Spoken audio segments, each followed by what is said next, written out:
بسم اللہ الرحمن الرحیم۔ جمہور کی آواز ویورز M2M آپ دیکھ رہے ہیں کواکب کچھ نظر آتے ہیں کچھ۔ یہ ہے چہرہ اس جماعت کا جو کہتی ہے انصاف، میرٹ، قانون سب کے لیے، نعرے، بیانیے، غلامی نامنظور، آزادی، حقیقی آزادی، کسی کے آگے سر نہیں جھکاؤں گا، ایبسولوٹلی ناٹ۔ لیکن حقیقت حال کیا ہے؟ یہ ایک اور خط 46 اراکین کانگریس کا بائیڈن کو، اس بیچارے کے تو اقتدار کا سورج غروب ہو چکا، پھر بھی یہ امید لگائے بیٹھے ہیں۔ پھر امریکی سفیر کے خلاف شکایتیں کہ پاکستان میں امریکی سفارتخانہ ہماری کوئی مدد نہیں کر رہا۔ دیکھ لیں، یہ دیکھ لیں، یہ آپ کے ساتھ یہ نظر آ رہا ہے۔ یہود و ہنود اور بھارتی lobby, Goldsmith plan, Jemima Khan, یہ وہ سارے ہیں جو ایک ہی تھالی کے چٹے بٹے ہیں۔ گیم گھوم گھوم کے ادھر ہی آ رہی ہے، اور یہ ایسٹ ہے، یہ جو بیٹھا ہوا ہے جس کو کہا جا رہا ہے اس کو نکالے ڈالا جیل سے، بانی PTI عمران خان، یہ ان کا ایسٹ ہے جس کو ایک مشن کے تحت پاکستان پہ مسلط کیا گیا۔ آپ نے اکانومی تباہ کرنی ہے، فوج تباہ کرنی ہے، پھر پاکستان کے ایٹمی اور میزائل پروگرام کو تباہ کرنا ہے۔ انشاءاللہ تعالیٰ کچھ نہیں ہوگا۔ فوج پہلے سے زیادہ مضبوط، اکانومی ٹیک آف کر رہی ہے، اور ہمارا میزائل اور ایٹمی پروگرام کوئی سوچے بنا وہ کتنے مضبوط ہاتھوں میں اور کس تیز رفتاری سے ترقی کر رہا ہے، اندازہ بھی نہیں کسی کو۔ میلی آنکھ سے جو دیکھے گا تو ہم لا الہ الا اللہ محمد الرسول اللہ صلی اللہ علیہ وسلم پڑھنے والے لوگ ہیں، اس اللہ پہ ایمان ہے، اس ایک اللہ کو ہم واقعی ماننے والے ہیں، ان یہود و ہنود کی طرح نہیں۔ یہ جو خط اب 46 اراکین کانگریس نے لکھا کہ عمران خان کو رہا کرو، الیکشن دوبارہ کراؤ، اقتدار میں لاؤ، اس کو جیل سے نکالو، کسی ایک رکن کانگریس نے کشمیر میں ہونے والے مظالم کی بات نہیں کی، پاکستان میں ہونے والی دہشت گردی کی بات نہیں کی، پاکستان کے معاشی مسائل کی بات نہیں کی، پاکستان کے عوام کے مسائل کی بات نہیں کی، موسمیاتی تبدیلیوں کی وجہ سے یہاں پر ہونے والی تباہیوں کی بات نہیں کی، افواج پاکستان کے روز قربانیاں دیتے ہوئے جوانوں کی شہادتوں کی بات نہیں کی۔ پیسے تو انہوں نے دیے نا، یہ جو لابی فرم ہائر کرتے ہیں، یہ جو وہاں پہ باہر بیٹھے ہیں، جبران الیاس سے لے کر شہباز گل بگوڑا اور پتہ نہیں کتنے، سجاد برقی، زلفی بخاری، کیا کر لیں گے اس خط کو؟ کوئی حیثیت نہیں ہے اس کی، سیاسی اور اخلاقی کے علاوہ کوئی حیثیت نہیں ہے، کوئی پاکستان باؤنڈ نہیں ہے۔ پہلے خط کا ہی بائیڈن نے جواب نہیں دیا جو اس کا دے گا، اس کو تو ٹرمپ ہی لڑ گیا، وہ تو اپنی بیچارہ اب وہ مدت کے 4 دن پورے کر رہا ہے۔ اور پھر آگے دیکھیں، یہ جو 46 خط لکھنے والے ہیں ان کا کچا چٹھا سنیں۔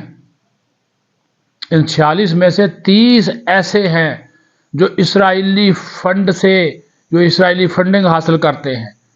ایک تنظیم ہے AIPAC، یہ اس سے فنڈنگ لیتے ہیں، کٹر یہودی ہیں، اور ان 46 میں سے 26 ایسے ہیں جو انڈیا کاکس کے ہیں۔ مطلب اس کا کہ جو انڈیا کے لیے قانون سازی ہوتی ہے اس کی وہ سپورٹ کرتے ہیں، چاہے وہ پاکستان کے خلاف ہو، انڈیا کے حق میں ہو۔ انڈیا کا جو مقدمہ ہے یہ کاکس کے لوگ لڑتے ہیں، پیسے لیتے ہیں نا جی، ڈالر کوئی 8,000 کوئی 10,000 جتنے پہ کوئی پھنس جائے، لابیس فرم آپ ہائر کر لیں، آپ جو مرضی ان سے خط لکھوا لیں۔ یہ بھی وہی ہے، کس کس کا رونا روئے۔ تو یہ میں نے کہا نا، ساتھ ساتھ دیکھتے جائیے کون لوگ ہیں، یہ دیکھتے یہ کون کھڑا ہے، کس کے ساتھ کھڑا ہے۔ بریڈ شرمن کون ہے؟ یہ عمران خان کی تصویر میں نے تو نہیں لگائی، یہ کن کے ساتھ کھڑا ہے دیکھ لیں۔ پاکستان فرسٹ ہے، تو ان لوگوں نے کیا ذکر کیا؟ پھر شکایتیں لگائیں کہ جو پاکستان میں امریکی سفارت خانہ ہے وہ ہماری مدد نہیں کرتا۔ جو کہتے تھے ایبسولوٹلی ناٹ،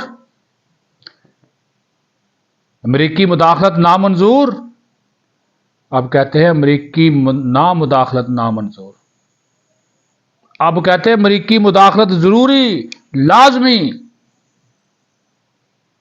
بیمار ہوئے تھے جس کے سبب اسی اطار کے لونڈے سے دوا لیتے ہیں۔ اب ڈونلڈ لو یاد نہیں آتا، اب ٹرمپ یاد آتا ہے، ڈونلڈ ٹرمپ یاد آتا ہے کہ اس کو نکالو، NRO دو اس کو۔ وہ مرا جا رہا ہے ڈیل کے لیے، یہ بھی آپ کو بتا دوں۔ اسی وجہ سے نئی تحریک کا اعلان کیا ہے، اس کا کوئی مقصد عوام نہیں ہے، اس کو پاکستان کی کوئی پرواہ نہیں ہے، وہ صرف اسٹیبلشمنٹ میں فوج پہ دباؤ ڈال کر باہر نکلنا چاہتا ہے۔ فوج نے انکار کر دیا، سیدھی بات بتا رہا ہوں، بین الاقوامی جریدے کی رپورٹ بھی ہے۔ ان کی اسٹیبلشمنٹ کے لوگوں سے بات ہوئی تو ہم بھی اسٹیبلشمنٹ کور کرتے ہیں، بالکل اسٹیبلشمنٹ کوئی بات نہیں اس سے کری، نہ وہ کرنا چاہتی ہے، سیدھی بات ہے۔ اب انٹرنیشنل دباؤ ڈلانا شروع کر دیا کہ اس کو باہر بھیج دو، اس کو جلا وطن کر، اور وہ تیار بھی ہے، مر رہا ہے کہ مجھے امریکہ بھیجو یا لندن بھیجو، سعودی عرب بھیجو، قطر بھیجو، لگا ہوا ہے۔ لیکن اسٹیبلشمنٹ تو کہتے ہیں، انہوں نے کہا جی پاکستانی عدالتیں ہیں، پاکستان کی حکومت کریں اس سے بات، اس سے وہ بات نہیں کرتا۔ عدالتوں کے اندر مقدمے چل رہے ہیں، اور ماشاءاللہ انصاف کا نظام آپ کے سامنے ہے، سالہ سال ہو گئے۔ اس کو سزا دینی بھائی سزائیں دیں، نہیں دینی اس کو رہا کر دیں، چھوڑ دیں، لٹکایا ہوا ہے۔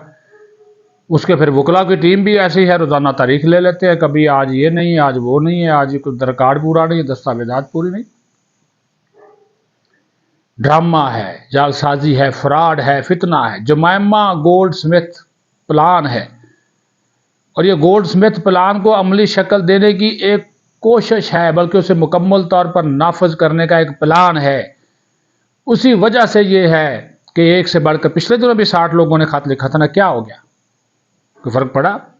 اب بھی نہیں پڑے گا کہ امریکہ کی حکومت نے کوئی جواب دیا اس خط کے اوپر، جو پہلے خط کے اوپر جواب دیا، جواب دیں گے۔ ان کو پتا ہے کہ یہ پاکستان کے اندرونی معاملات میں مداخلت ہوگی، ہماری پارلیمنٹ بھی قرارداد پاس کر چکی ہے، کیا ہو گیا؟ ہم نے بھی امریکہ کو کہا کہ ہمارے معاملات میں مداخلت مت کریں، ہم آپ کے معاملات میں نہیں کرتے، آپ کون ہوتے ہیں مداخلت کرنے والے؟ اب ٹرمپ سے امیدیں ہیں کہ کال آئے گی، سیدھا ٹیلی فون عمران خان کی کوٹری میں جائے گا جہاں پہ ہے ہی نہیں۔ پھر بھی کہا جا رہا ہے کہ وہ اس کو جہاز سے آئے گا، سیدھا اترے گا ٹرمپ وہاں پہ ڈیالہ جیل کے باہر اپنے اسپیشل پلین پہ، اور ادھر سے اس کو بٹھا کر لے جائے گا۔ واہ واہ، کیا بات ہے۔ بہرحال یہ حقیقت حال بتانی تھی آپ کو۔ انسانی حقوق کی خلاف ورزیاں کشمیر میں یاد نہیں آتی، غزہ میں یاد نہیں آتی، وہ اس خط میں PTI والوں نے نہیں لکھی۔ دہشت گردی کے خلاف جنگ میں پاکستان کا کردار کا ذکر نہیں، معاشی مسائل کا ذکر نہیں، عوامی مسائل کا ذکر نہیں، صرف اپنا رونا دھونا ہے۔ انشاءاللہ تعالیٰ پاکستان قائم و دائم رہے گا، اور یہ یہود و حنود کی سازشیں ہمیشہ کی طرح اب بھی انشاءاللہ تعالیٰ ناکام ہوں گی، اور پاکستان کی طرف کوئی بھی میلی آنکھ سے نہیں دیکھ سکتا۔ پاکستان زندہ باد۔